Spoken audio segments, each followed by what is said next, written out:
Milhões de brasileiros não aceitaram o resultado das eleições de 2022. E não estamos falando necessariamente de fraude nas urnas. Estamos falando da sensação de que uma parte do Brasil foi impedida de falar abertamente sobre Lula, sobre suas alianças políticas e, principalmente, sobre o seu histórico de proximidade com regimes autoritários da América Latina.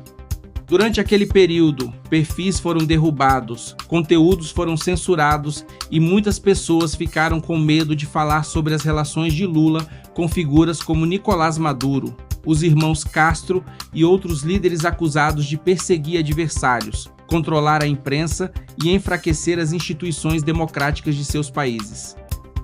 A pergunta agora é a seguinte: como Lula vai enfrentar uma eleição em que essas relações poderão voltar a ser discutidas abertamente? A situação atual é ainda mais delicada do que em 2022, porque alguns dos seus antigos aliados estão protagonizando acontecimentos extremamente graves em seus próprios países.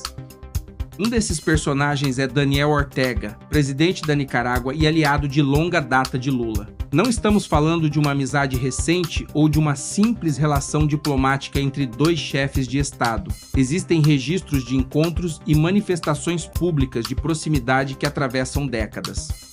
O governo de Daniel Ortega é acusado por organizações internacionais e por seus adversários de perseguir religiosos, prender padres e freiras, expulsar opositores, censurar veículos de imprensa e restringir cada vez mais o espaço para qualquer tipo de oposição política. E agora surge uma declaração ainda mais preocupante. Ortega sinalizou que a Nicarágua poderá seguir um caminho sem eleições verdadeiramente competitivas. Em outras palavras, o discurso democrático vai sendo abandonado e a permanência no poder passa a ser tratada como algo natural. Pelo menos Daniel Ortega deixa suas intenções cada vez mais claras. Ele não precisa criar um discurso sofisticado para dizer que está defendendo a democracia enquanto reduz o direito de escolha da população. O regime simplesmente avança, elimina os adversários e fecha os espaços de participação política. Mas Daniel Ortega não é o único aliado de Lula envolvido em uma grande controvérsia. O próximo nome é Gustavo Petro, presidente da Colômbia, um político que mantém proximidade ideológica com Lula e com diferentes movimentos da esquerda latino-americana. Petro já defendeu mudanças profundas na política internacional de combate às drogas e fez declarações comparando os danos provocados por bebidas alcoólicas com os provocados pela cocaína. Ele também participa de debates sobre descriminalização e alteração das atuais políticas de repressão ao narcotráfico. O problema se torna ainda maior quando o resultado de uma disputa política não favorece o seu grupo. Segundo o material apresentado, após uma derrota do candidato apoiado pelo governo, Petro teria feito um discurso tratando seu aliado como se tivesse sido escolhido pelo povo, mesmo diante de um resultado contrário nas urnas. Agora preste muita atenção na contradição. Políticos que passam o tempo inteiro falando em defesa da democracia parecem ter enorme dificuldade para aceitar a democracia quando a população escolhe outro caminho. Eles querem controlar as redes sociais, regulamentar o debate público, limitar aquilo que pode ser dito e definir quais opiniões seriam aceitáveis. Para esse grupo, a liberdade de expressão passa a ser apresentada como uma ameaça justamente quando começa a revelar fatos que o poder gostaria de esconder. Meus amigos, aproveite este momento para se inscrever no canal Voz Patriota, ativar o sininho das notificações e deixar o seu gostei. Estamos firmes e fortes e aqui não tem boleto nem Pix. O seu apoio é deixar o gostei, compartilhar este vídeo e ajudar a verdade a chegar a mais brasileiros.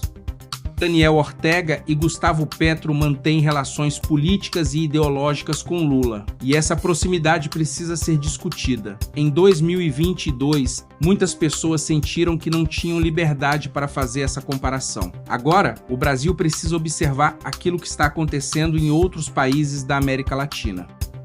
O discurso é quase sempre o mesmo. Primeiro, dizem que é necessário proteger a democracia. Depois, afirmam que as redes sociais são perigosas. Em seguida, começam a defender mecanismos de controle da informação. Quando a oposição reage, ela é acusada de atacar as instituições.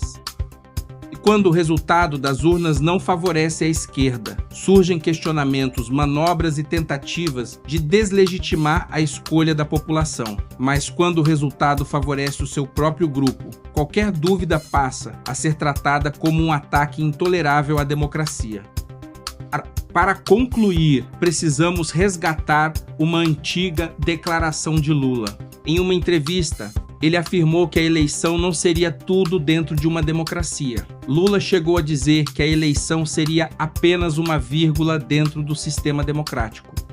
A declaração ocorreu durante uma discussão sobre regimes socialistas e países que buscavam resolver seus problemas sem eleições. Ao defender seu argumento, Lula insistiu que a realização de eleições não seria o único elemento necessário para definir uma democracia. É justamente aí que o sinal de alerta precisa ser ligado. É evidente que uma democracia não depende apenas do dia da votação. Ela também precisa de liberdade de expressão, respeito às leis, separação entre os poderes, imprensa livre e direitos individuais. Mas sem eleições livres, periódicas e verdadeiramente competitivas, não existe democracia. Quando um governante começa a tratar o voto como um detalhe que pode ser relativizado, a população precisa ficar atenta. Uma eleição não é uma simples vírgula que pode ser retirada quando o resultado deixa de interessar a quem está no poder. O voto é o instrumento pelo qual o povo decide quem governa e também pelo qual pode retirar aqueles que não cumpriram seu dever. Para determinadas correntes da esquerda, a democracia parece perfeita somente quando elas estão no poder. Quando perdem, passam a questionar o povo, as redes sociais, a liberdade de expressão e até mesmo a necessidade de novas eleições. O Brasil precisa olhar para Cuba, Nicarágua, Venezuela e outros regimes que começaram prometendo igualdade, justiça social e defesa dos mais pobres. Com o tempo, muitos desses governos concentraram poder, perseguiram adversários e impediram a população de escolher um novo caminho. Agora eu quero saber a sua opinião. As antigas alianças políticas de Lula precisam ser debatidas durante as próximas eleições.